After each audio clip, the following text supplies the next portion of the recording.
예수님께서 요한복음 10장에 보면 어떤 말씀을 하시냐면 이런 말씀을 하세요. 내 양은 내 음성을 알아듣고 그리고 또 내 양도 나도 내 양의 소리를 안다고 이야기를 하죠.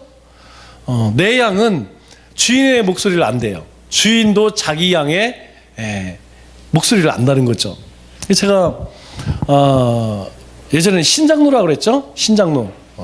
신장로에서 어머니가 차에서 딱 내려서 오시면 얼마 한 700m 정도 되나요? 이렇게 보면 알겠어요. 저게 우리 엄마인지 아닌지. 이렇게 거의 뭐 보이지도 않죠. 그런데 딱 보면 엄마라는 걸 느껴져요.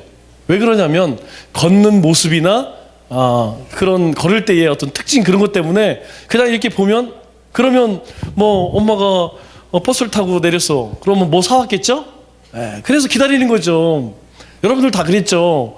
엄마가 어디 갔다 오시면 그냥 안 오시니까 기다리는 거야. 그래서 딱 온다 그러면 달려가는 거죠.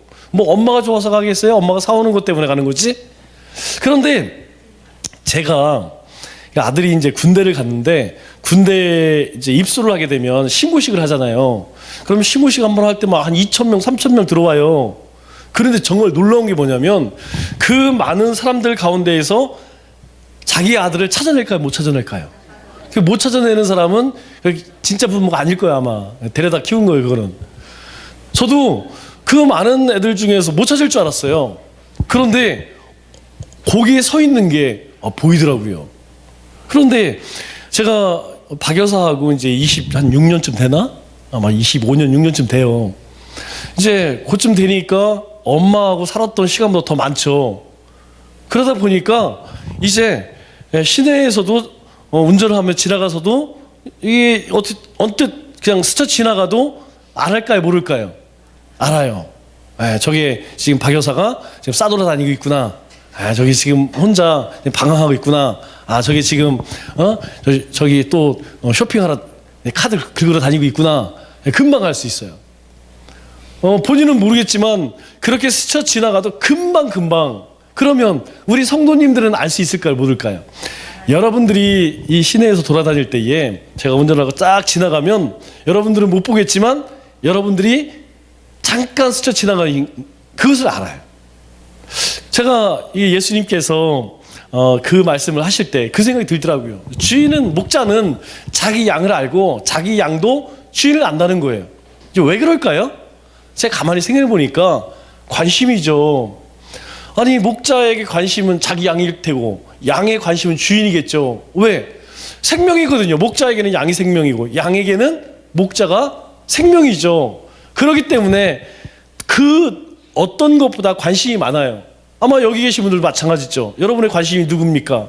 아마 우리 쌍둥이 할머니는 지금 관심은 쌍둥이야, 쌍둥이. 그냥 힘이 들지만 애들이 잘 먹고 잘 크는 것, 아프지 않는 것, 건강히 크는 것. 지금 우리 쌍둥이 할머니가 얘가 막 구구단을 애우고 막 한글 띄고 그거 원하겠어요?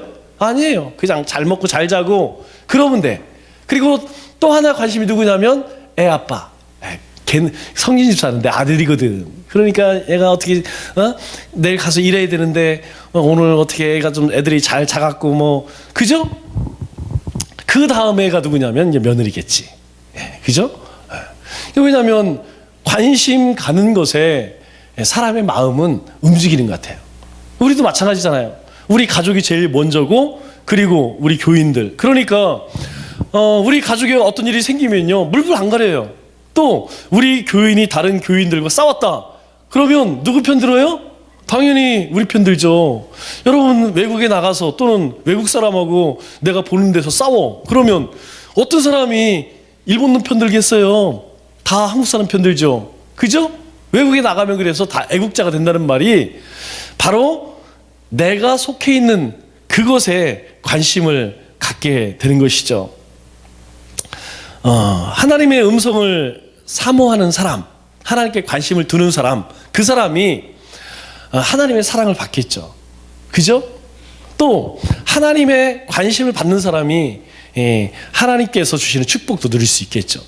중요한 건 무엇이냐면 우리의 관심이 어디에 가 있느냐, 그것이 하나님의 마음을 움직이는 거예요. 그게 중요하다고 저는 생각해요. 하나님의 관심을 끌게 되면 그때부터는 하나님께서 예의주시합니다. 우리도 그렇죠. 우리도 이제 이렇게 공동체 생활을 하다 보면 특별히 좀 튀는 사람들이 있어요. 그런데 그 튀는 것이 나쁜 쪽이 아니라 좋은 쪽으로 그렇게 선한 영향을 미치면요, 그 사람은 여러 사람들이 주목해서 봅니다. 그죠? 뿐만 아니라 사장님도 마찬가지예요. 사장님도 직원들이 많이 있지만 그 중에 좀 특출나게 일을 한다. 그러면 지켜봐요. 그리고 기회가 있으면 보너스를 주면 더 주고 진급을 시키면 먼저 시켜. 그죠? 하나님도 똑같다는 거예요. 우리가 하나님의 관심만 받게 되면 그 순간부터는 하나님께서 우리의 삶 가운데에 있어야 할 것, 필요할 것, 우리의 발걸음을 하나님이 인도하신다는 거예요. 그런데 그 하나님의 관심을 끄기까지가 힘들다는 거죠. 대표적인 게 누구냐면 솔로몬입니다. 여러분, 솔로몬이 어떻게 해서 지혜와 함께 부귀영화를 누리게 되었어요? 왜냐하면 그 전까지 이 솔로몬처럼 하나님 앞에 제사를 드리는 사람을 본 적이 없어요. 왜냐하면 그 성군이라고 하는 그 믿음이 좋은, 정말 하나님의 마음에 합하다고 하는 다윗도 하나님 앞에 1000번제를 드려본 적이 없어요.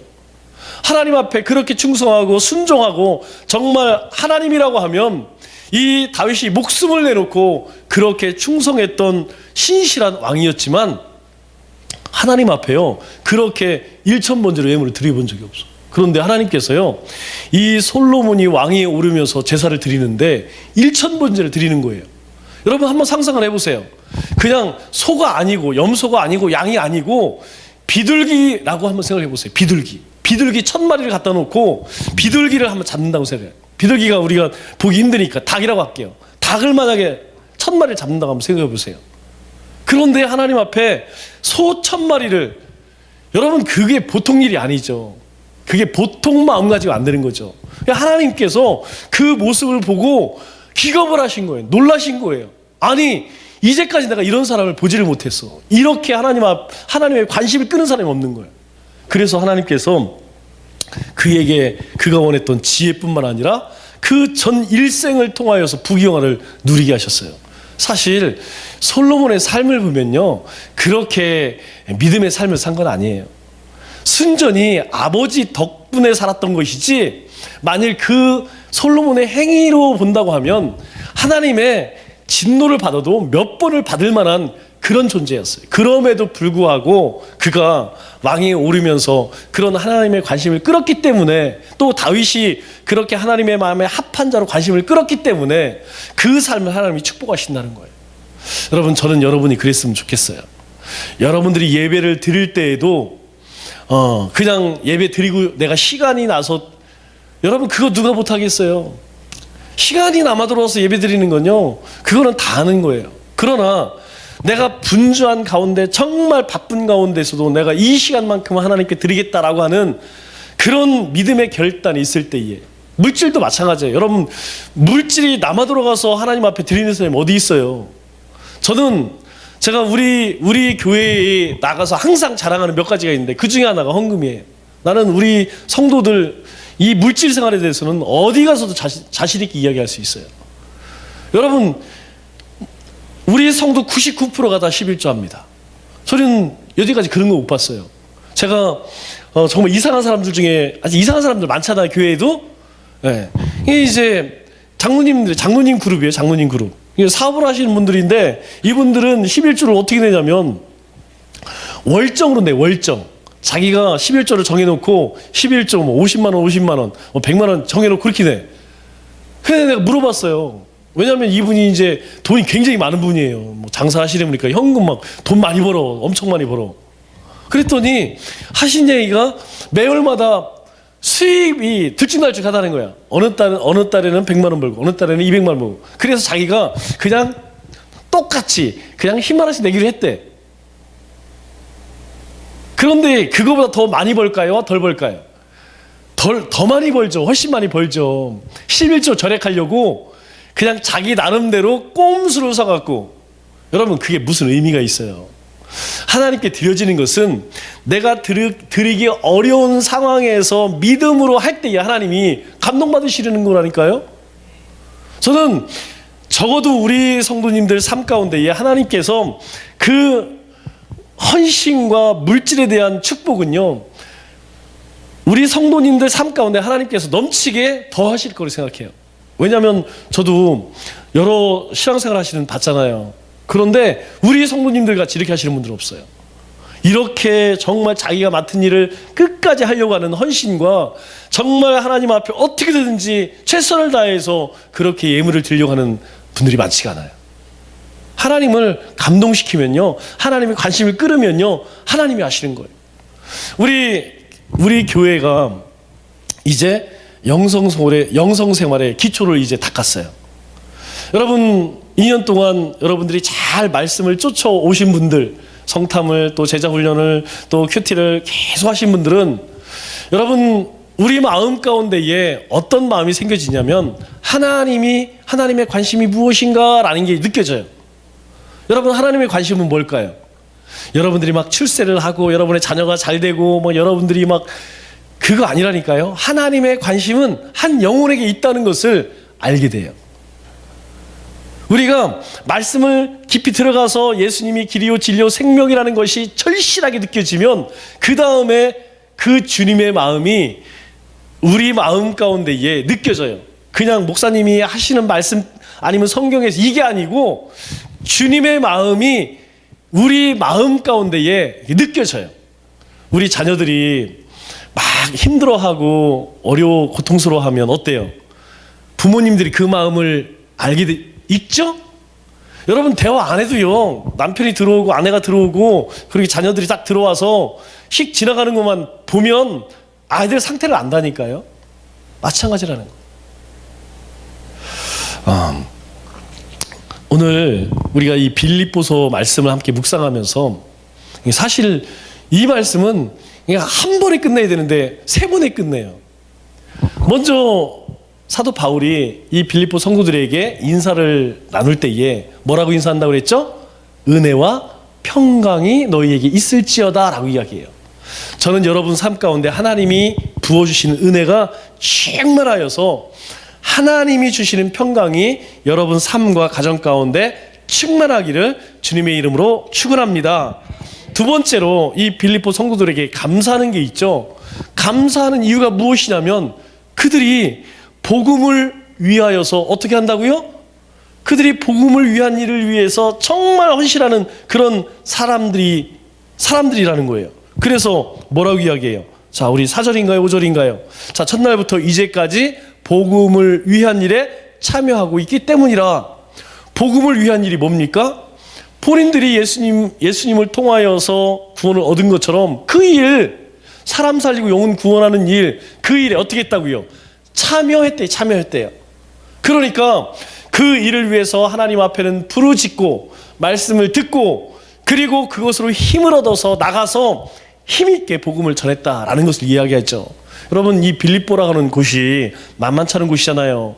그럼에도 불구하고 그렇게 했다는 거예요. 그래서 사도 바울이 그들에게 뭐라고 이야기하면 내가 너무너무 감사해. 내가 정말 너희에게 감사하는 것은 너희가 지금까지 그 복음을 위한 일에 참여하고 있기 때문에 내가 너무너무 감사해. 저는 여러분이 그랬으면 좋겠어요. 하나님의 은혜와 평강이 충만하여서 아 좋다. 그래서 방구석에서 그냥 널브러져 있는 것이 아니라 하나님의 은혜와 평강 우리 심령 가운데 넘치면 그것 가지고 세상 속에 들어가서 바로 복음을 위해 참여하는 자, 하나님의 동역자가 되어서 쓰임받는 인생이 되었으면 좋겠어요. 그러면 그러한 삶을 살기 위해서는 어떻게 되느냐? 야, 우리가 그냥 복음 들고 나가자.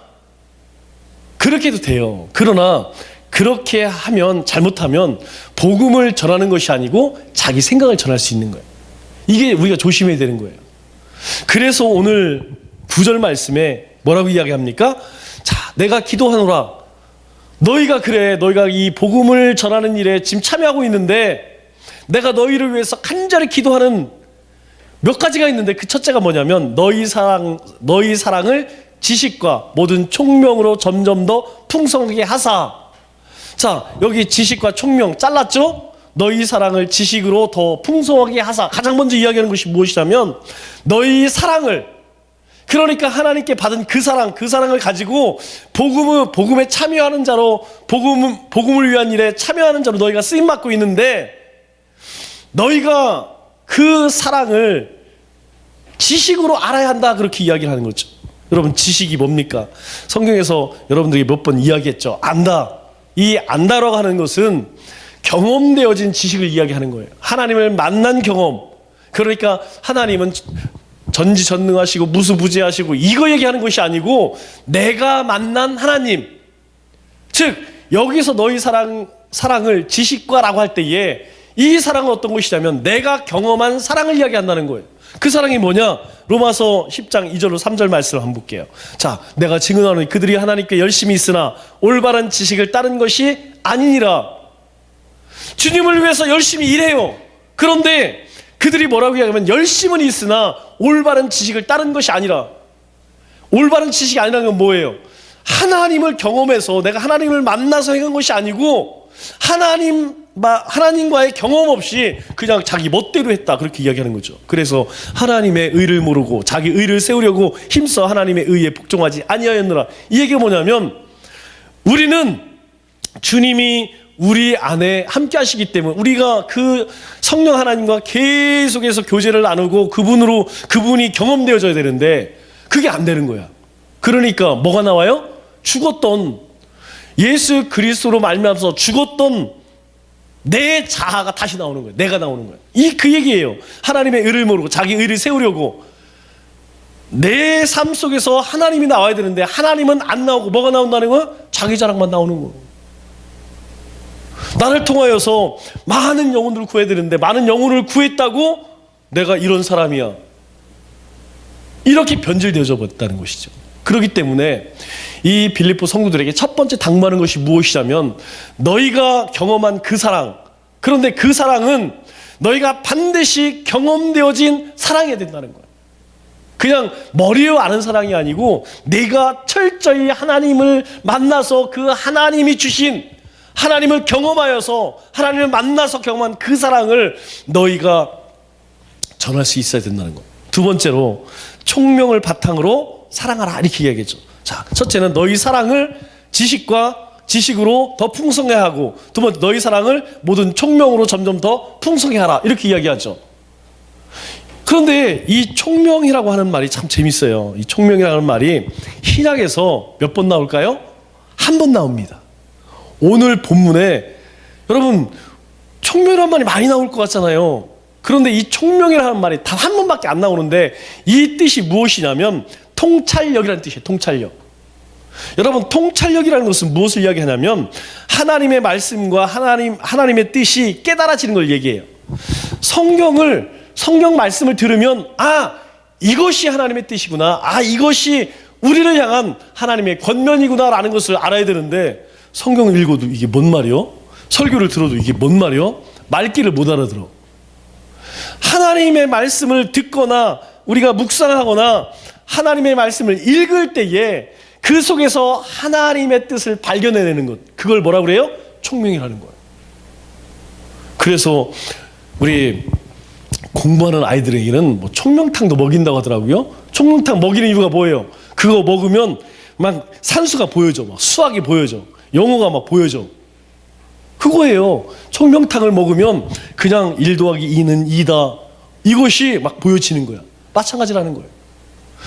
모든 총명으로 너에게 풍성하게 하사, 그 말의 의미는 무엇이냐면 바로 너희 가운데 하나님의 말씀과 그 뜻이 너희 가운데에 깨달아져서 그것을 쫓아 행할 수 있어야 한다, 그것을 이야기하는 것이죠.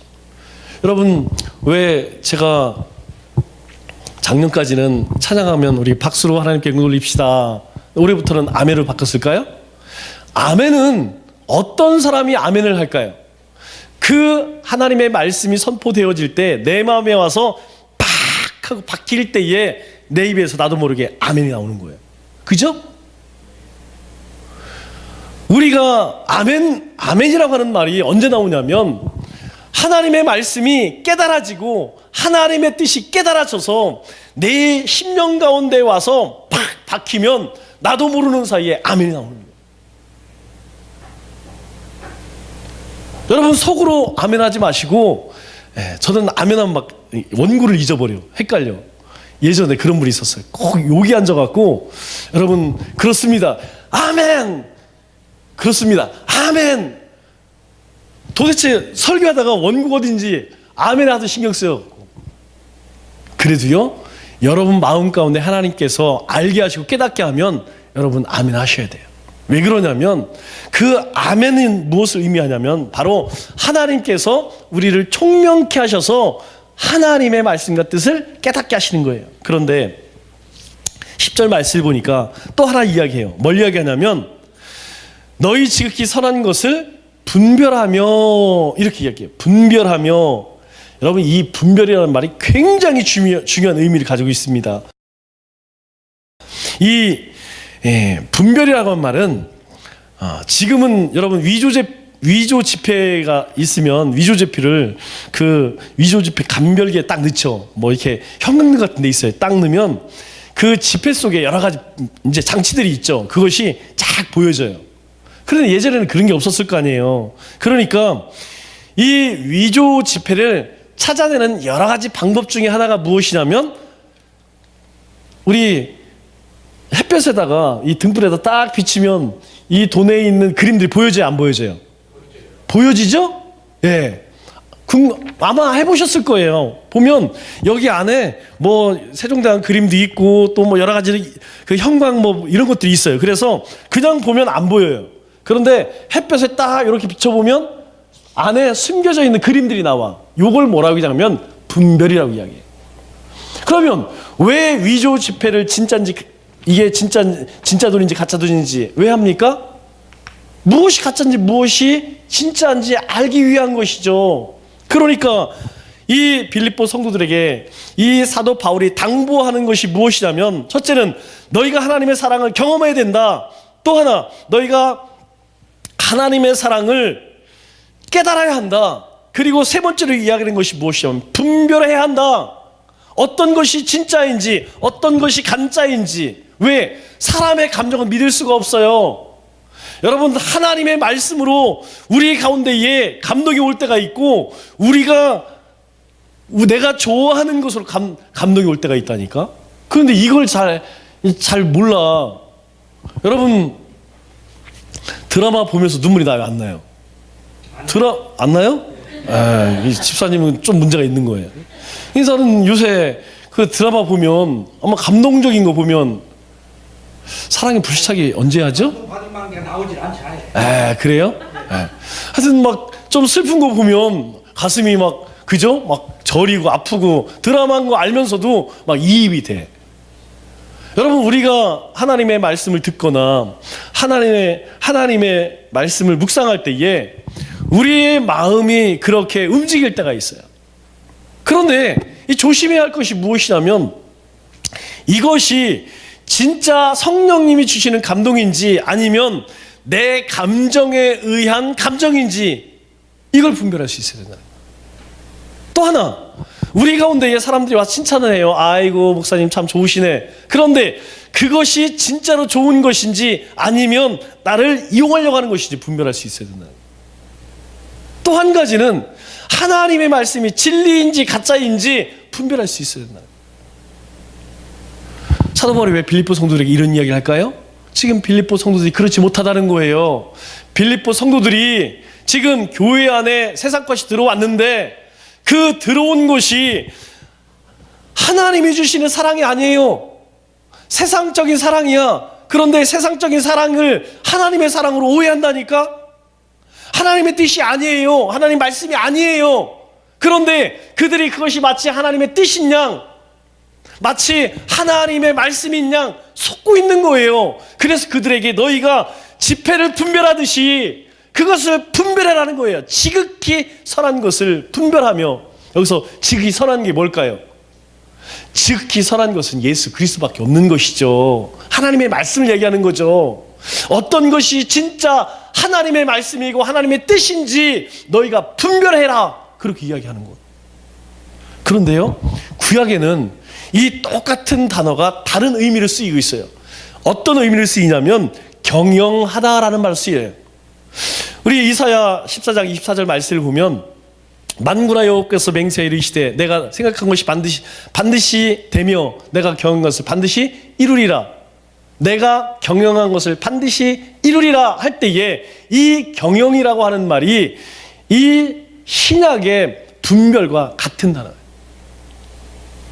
또 우리 잠언 16장 3절 말씀을 보면 너희 행사, 이건 다 아는 말씀이죠. 너희 행사를 여호와께 맡기라. 그리하면 내가 경영한 것이 이루어지리라.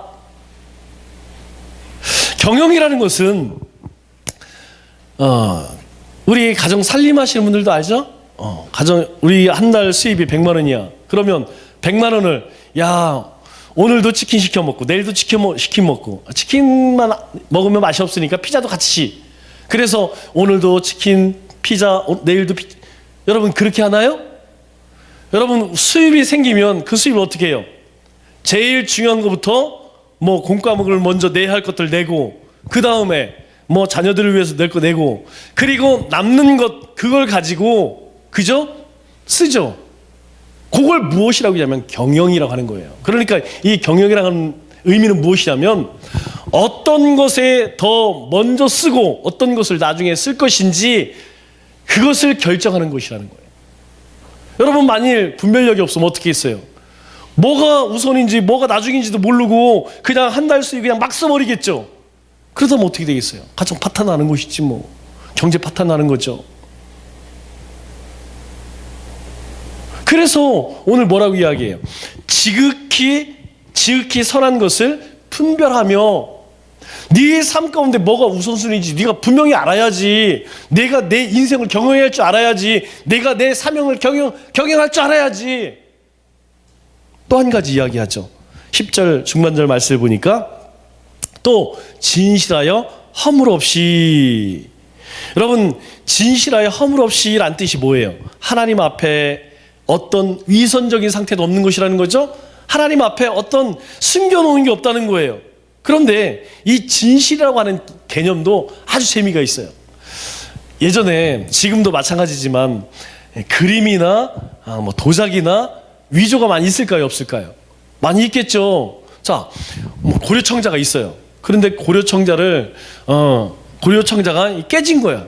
그런데 그걸 어떻게 잘 붙여갖고 만일 속아서 샀다고 하면 그 사람은 완전 망하는 거죠. 왜냐하면 고려청자기가 뭐 그냥 뭐 200만 원, 2천만 원, 2천만 원짜리가 아니잖아. 막 몇십억 가잖아요. 그런데 그게 가짜면 어떻게 해? 그래서 이 도자기도 위조 지폐처럼 가려내는 방법이 있는데 무슨 방법일까요? 이건 고대부터 내려온 방법이라는 통일해요. 위조 지폐 햇볕에 보는 것처럼 도자기를 햇볕에 딱 놓으면 안에 금이 간 게 보인다네요. 그래서 이 진실이라고 말의 어원도 도자기를 햇볕에 올려놓고 금간 것을 찾아내는 것, 그걸 진실이라고 이야기하는 거예요. 그러면 아무리 속일래야 속일 수가 있나요? 속일 수가 없죠. 오늘 이 빌립보 성도들에게 사도 바울이 네 번째로 당부하는 것이 그거예요. 너희가 진실해야만 하나님 앞에 허물 없이 그리스도의 날까지 이룰 수 있다, 이렇게 이야기해요. 그 얘기는 뭡니까? 우리의 마음과 생각을 꿰뚫어 보시는 누구예요? 여러분, 사람의 속은 몰라요. 사람이. 여러분, 우리가 얼마나 많이 속았어요. 그 사람이 말하고 행동하는 것, 그러나 그게 실제가 아니라니까. 사람은 믿음의 대상이 아니에요. 사람은 다 기도의 대상이지. 제가 여러분들에게도 몇 번 이야기했죠? 저는 잘 안 믿습니다. 사람을 잘 안 믿어요. 그래서 여러분들이 실수를 해도 그러려니 해요. 왜? 사람이니까. 만일 자신이 다짐하고 자신이 이야기한 대로 그렇게 약속을 철저히 지킨다고 하면 그게 사람이에요? 하나님이지? 신이지 그게 사람이에요? 사람은요 절대로 진실할 수도 없고 정직할 수도 없고 말한 대로 행할 수도 없는 존재예요. 그러나 하나님은 그렇지 않다는 거예요. 하나님께서 우리와 함께 하시기 때문에 우리도 안 되는 존재이지만, 진실할 수 없는 존재이지만, 우리는 다 금간 존재이지만 그 하나님이 우리 가운데 계시기 때문에 금가지 않은 진실한 존재가 되었다는 거예요. 너희가 진실한 존재로 살라는 거예요. 왜 그렇습니까? 이들이 지금 무슨 일에 참여하고 있어요? 복음을 위한 일에 참여하고 있잖아요. 복음을 위해 참여하는 자들이 만일 진실하지 못하고, 그리고 분별력이 없고, 그리고 총명 없는 사랑과 지식이 없는 사랑을 가지고 있다고 생각해 보세요. 그냥 쉽게 이야기해서 그냥 말만 하면 거짓말이에요. 그냥 사람들에게 상처를 주고 거짓말하고 속이고, 그런 사람이 만일 있다고 하면 어떤 사람이 그 사람을 통해서 하나님을 보겠냐는 거예요. 어떤 사람이 그 사람을 통하여서 살아계신 하나님의 그 뜻을 깨닫겠냐는 거예요. 그런데 지금 빌립보 성도들이요, 그렇게 가고 있어요. 지금 빌립보 성도들이 이전에 복음을 위한 그 일에 참여해서 참 열심히 했는데 어느 순간부터 세상 가치가 들어오면서 그들이 진실하지 못하고 분별력도 없어지고 사랑도 가짜고, 그러다 보니까 교회가 지탄받기 시작해요. 그러면 여러분, 이 시대의 교회는 어떨까요? 이 시대의 그리스도는 어떨까요? 아니면 여러분, 나에게 손을 한번 얹어보세요. 자신에게 한번 얹어보세요. 아니, 지금 얹지 마시고 집에 속으로 나는 어떤가? 여러분, 나는 정말 진실한가요? 나는 하나님께는 진실해. 그런데 사람은 믿을 수 없어. 난 진실할 수가 없어. 아니라는 거예요. 우리가 하나님께서 우리에게 진실하게 하신 것처럼 우리도요, 진실하자는 거예요. 우리가 그 사람이 나를 속인다 할지라도 내가 그 사람에게 진실하게 하고, 내가 직장에서 일할 때에도 그냥 윗사람이 보일 때는 겁나 열심히 하고, 그렇게 하지 말고 내가 사람에게 내가 맡은 일 진실하게 하자는 거예요. 그리고 우리가 세상 가운데 살면서 무엇이 하나님이 기뻐하는지, 어떤 일이 진짜고 어떤 것이 가짜인지 분별하자는 거예요. 우리가 사랑을 하되 그냥 입으로만 그냥 립서비스로 사랑합니다 입 빨린 소리를 하지 말고 내가 하나님을 경험한 그 경험적 사랑을 가지고 사랑하자는 거예요. 여러분, 이심전심이란 말이 있잖아요. 내 마음이 저 사람에게 전해지는 것, 그 이심전심이에요. 내가 정말 하나님의 그 뜨거운 사랑을 경험하면요, 우리가 저 하나님을 알지 못하는 세상 사람들이 긍휼히 여겨지는 거예요. 불쌍히 여겨지는 거예요. 왜 우리가 열심히 예배를 드리고 열심히 말씀을 우리가 공부하고 열심히 큐티합니까? 이유는 딱 한 가지예요. 바로 우리가 가지고 있는 그 그리스도의 사랑을 세상 사람들에게 어떻게 보여줄 거예요? 어떻게 보여지겠습니까? 내가 그 사랑을 경험하면 나로부터 그 사랑이 나오게 돼 있는 거예요. 사람은 영적인 존재이기 때문에요, 아무리 흉내내려고 안 됩니다. 언젠가는 다 들통이 나게 돼 있어요. 나에게 아무리 잘하고 아무리, 여러분, 세상 사람들이 목적 없이 잘하는 사람 없습니다. 그러나 우리는 달라요. 우리는 그 하나님을 경험했기에, 우리는 하나님의 말씀과 뜻을 깨달았기 때문에 우리는 진실한 마음으로, 우리는 분별력을 가지고 그 사랑을 나눌 수 있다는 거예요. 말씀을 맺도록 하겠습니다. 시편 1편 3절 말씀을 보면 이렇게 이야기하죠. 그는 시냇가에 심은 나무가 철을 따라 열매를 맺으며. 저는 이 말씀을 참 좋아해요. 여러분들에게 몇 번 말씀드렸죠. 예레미야 17장에도 나오는 말씀입니다. 성경에 딱 2번 나오는 표현이에요. 우리는요, 원래 시냇가에 심은 나무가 아니에요. 여러분, 이 말은요, 우리는 원래 시냇가에 심은 나무가 아니었다는 거예요. 하나님께서요, 저 사람이 살지 못하는 강간한 땅, 저 광야 같은 땅에 살던 우리를 하나님이 뽑아서 시냇가에 이식을 했다는 거예요. 하나님이요, 은혜의 강으로, 은혜의 강가로 우리를 심으셨다는 거예요. 그래서 철을 따라 열매를 맺으며 잎사귀가 마르지 아니한 같으니 모든 일이 다 형통하리로다. 이게 그리스도에게 주신 하나님의 축복이라는 거예요. 여러분, 우리가 신앙생활을 하면서 스스로 우리 힘으로, 내 스스로의 힘으로 힘에 붙이도록 무엇을 하려고 여러분 애쓰지 마세요. 어떤 일을 하든 내 의지로 내가 이루어내겠다, 그것은 하나님의 방법이 아닙니다. 우리는 철저히 하나님께 붙어 있는 존재. 그리고 하나님께 붙어 있을 때에 바로 우리 가운데 열매를 맺는다고 말씀하세요. 우리 마태복음 7장 20절로 23절에 뭐라고 이야기합니까? 이러므로 그들의 열매로 그들을 알리라. 여러분, 주여 주여 한다고 다 하나님의 나오는 게 아니라는 거예요. 다만 아버지의 뜻대로 그렇게 행하는 자. 여러분, 우리가 그렇게 살기 위해서는 어떻게 해야 할까요?